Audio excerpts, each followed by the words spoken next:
I like to talk about the experience of Iceman. I actually really enjoyed it. I got you know what? You know what? Sorry.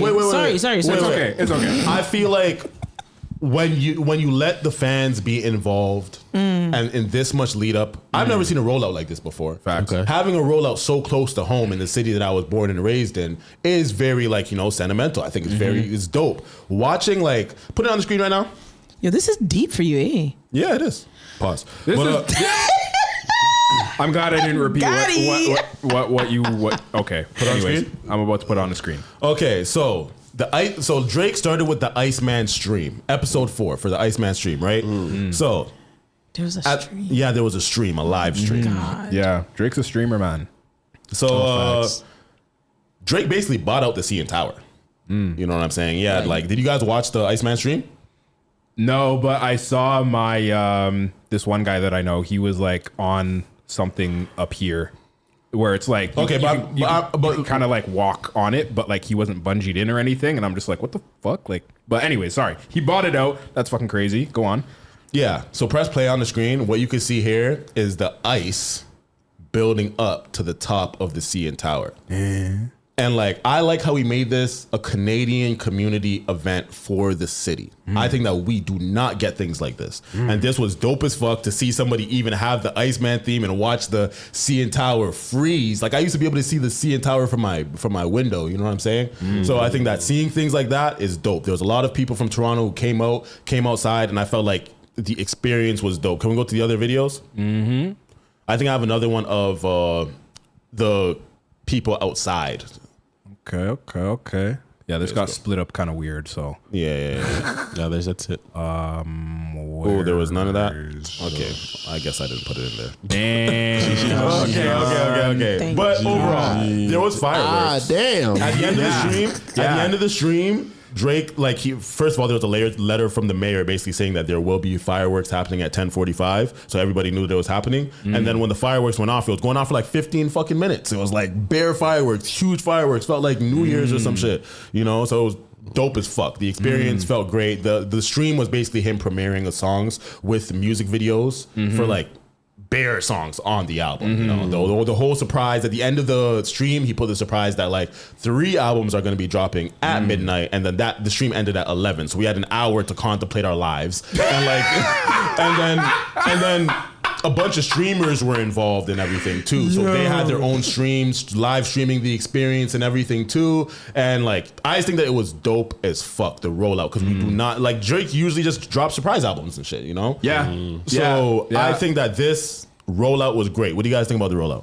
I fucked with it because obviously, mans went out to go see the ice blocks and thing. And it was just very interesting to see that many people were interested in just being not even just Drake, but just being a part of a Toronto experience that had a very, very large lead up with obviously the whole and beef. The international audience. Yeah, with all the beef and this and that, you know what I mean? So yeah, I do really like what he did. And I do like the fact that there was so many people posting it on their stories and shit. Yes, I did get kind of annoyed. I'm like, holy fuck, how many people are going to post the fucking CN Tower? I get it. You live in a nice condo in Toronto and you can see it from your fucking bedroom. Cool. But at the same time, I'm like, nah, this is probably something that's monumental. Maybe once or twice, maybe 3 times in a lifetime, because it's hey, in Toronto, Drake, no diss, fam, but mans are kind of getting up there still, so we don't know how many albums we have left out of Drake, Yeah, so after the announcement of the album dropping, the album dropped. I listened to all 3 albums the same night. And today, I've listened to all 3 albums on repeat. Yes. Oh shit! Damn. Okay. So I've listened to all 3 albums multiple times, enough to have a concise opinion for this podcast. You haven't listened to it, so I think that you might just have to sit this one out, I guess. But I'm doing it gracefully, darling. I do respect your overall thoughts on just standing on your shit on just I don't fuck with that. I'm not gonna listen to it. Don't really care about it. So respect to you. Thank you. So we don't let her feel discluded for too long. I'm curious about which songs are gonna pop off and pierce into, I guess, your own My Little Bubble. Yeah, your own little bubble. Like, oh, okay, I've heard the song like a bunch of times. Maybe I can maybe I know look at 1-2 lyrics. One thing that I noticed about the album is that I don't feel like there's an undeniable number one hit on there. That's you know when Scorpion came out, or was it Scorpion? Yeah, when Sicko Mode was on it. What was that, Scorpion? No, Sicko Mode was Astroworld. No, oh yeah, Astroworld. So, but Sicko Mode was like a guaranteed, undeniable hit, number one. Yeah, you know what I'm saying? Yeah, just all summer. You know, that was a number one hit. As soon as it came out, we knew it. I don't feel like I heard one of those, but I heard so much great music that's better than the whole entire landscape of hip hop right now that I can't see him not getting a number one out of this. Well, out of something. And the demand, the hype, the attention. I feel like all of that is enough to get a number one regardless. Because Drake has gotten number ones that I don't feel like were number one songs before. You know what I'm saying? Like Slime You Out. I don't feel like that was a number one song in quality, but I feel like that was a number one song in like the way it performed. That was pretty big. But yeah, I did notice that like you know what it was? It kind of felt like I was listening to not like quality wise, but it almost felt like I was listening to Her Loss again. Because it was just like, I'm listening and I'm like, damn, that's a good track. Damn, that's a good track. Her Loss was a great first Damn, that's a good track. Damn, that's a good track. You know what I'm saying? And it was just like track after track after track. I'm like, these fucking slap. Okay, I don't want to stay on Iceman for too long, especially because she can't be included.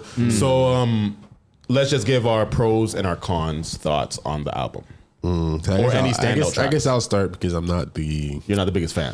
And he only listened to 2 albums. He didn't listen to one. So you listened to Habibti? No, I listened to Habibti. I listened to Maid of Honor, but I missed like the last 2 songs. On Habibti? On Maid of Honor. On Maid of Honor? So like you listened to all of it? I listened to all of it. Most of it. Like I listened to basically all of it. So my favorite was Iceman. That was the first one that I listened to. There were a couple songs that I was like, okay, this is pretty good. And as I was listening to it, for some reason, I was like, I wasn't sure if it was my headphones or like the mixing wasn't to a way that I would have preferred it. But I was just like, shit, like I can't really hear the notes of his voice properly because like there's just so much other stuff surrounding it, and I was like, is it my headphones or is it? I feel like the mix was great. Yeah, but I was different devices. Yeah, I was I don't know, but it wasn't hitting the way it wasn't. Fucking dead. I'm just the only reason I'm laughing is because literally the only way I was listening to it was like being in my car.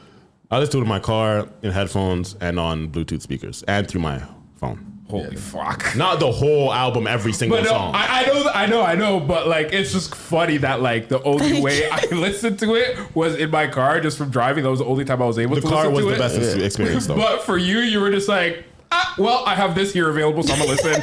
Well, I have this here, so I'm gonna listen. So I was just doing shit, you know.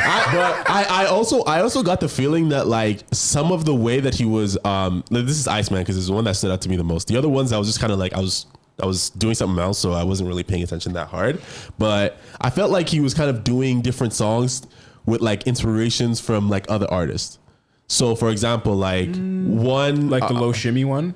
Yeah, like there was one where he was doing like the vocal double like Kodak. And he did like 2 songs. That was a Kodak type song, yeah. That sounded just like Kodak. And then there was another one, like my favorite song from the album, Shebang. And then that was like Shebang was your favorite? That's interesting. I like Shebang. Yeah, I really like Shebang. I really like Shebang, but I like the whole album. But yeah, so like that was like a Migos like inspired track. Migos were on the... It was just Quavo. It was just Quavo on the ad-libs. But I wouldn't even say that that's Migos inspired because I don't feel like Migos raps like that. Nah. Migos don't rap like that. They were just doing the way he left space for the ad-libs and he filled in the ad-libs made you feel like it was a Migos type song. But Migos do the triples and the syllables and shit like that. But Drake was rapping really slow and spaced out in between. But I would say Iceman is my favorite album out of all 3. I like all 3 for different reasons. I'm a big R&B head, so I do like the Habibti album for the R&B type tracks. Woo. I feel like the BBW track, so fucking fire. Taking the lyrics on BBW. The man's talking about how you broke down a big thing and making her feel appreciated, fam. I'm telling you, the BBW song, so fire. So Come fire. on, face. Bro, I'm not gonna lie. The BBW, Drake BBW is so fire. I wanted to send it to a big thing, but I'm like, how do I tell you that I feel like you like this song? Without calling. Big girls know they're big, fam. BBW things know they're BBWs, fam. At the end of the day, fam. Would that be rude though? No. Yeah. Yeah. She doesn't like Drake. So Yeah, that's rude. If I send a girl a song with a BBW, If I'm a big thing and you come in my DMs with a song called BBW, you're getting blocked. big beautiful women, what? Okay, BBW. I thought it meant big-bodied women. You see? You see? Big body women.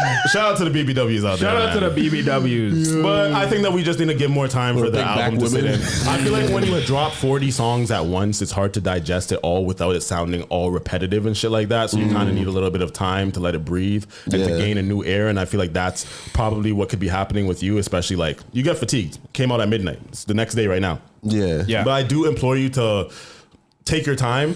And there's more songs that could possibly stand out to you that might sneak up on you. Because I historically do not like Drake albums on the first listen. At this point, Drake better might as well pay you, brother. I don't like. I usually don't like Drake albums on the first listen, but Bro, you know, it grows on me. The way I felt when I first listened to CLB, I was like, damn.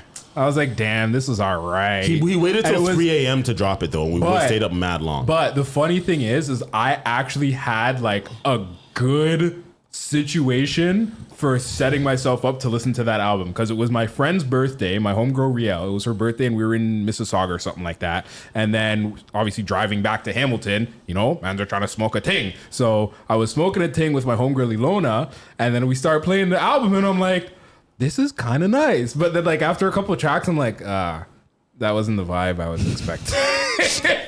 But I think that's a problem, that whole expecting thing. Yeah, but then, like, I don't know, probably last year or something. I think it was last year while I was working. I was like, let me go back to the CLB album. I start playing it. I'm like, this is absolutely fucking amazing. I'm like, I wish I felt the same way the first time I listened to it. But hey, everything, like Drake says, Drake says himself. What is the bar? You know what bar? You know I don't know what you're talking about. You don't know what bar I'm talking about? Where he says, furthermore, oh, come with a classic. They come around years later and say it's a sleeper. That's the bar I'm thinking about. Okay. Yeah. What? Come with a classic. They come around years later and say it's a sleeper. I just didn't know that was like a quotable that was just like everybody should just know, you know? But yeah, I don't know what else to say about the album. I do have some standout lyrics that I'd like to read. Okay. Oh, okay. All right. Sorry. You have lyrics you'd like to read? Yeah, he's dissing niggas, and I want to point it out for the niggas who didn't catch it. Yo, shout out to Daniel208, who's always in our YouTube chat. The man said her man better hope he doesn't try running that tune in the bedroom. Then damn, pray for bro.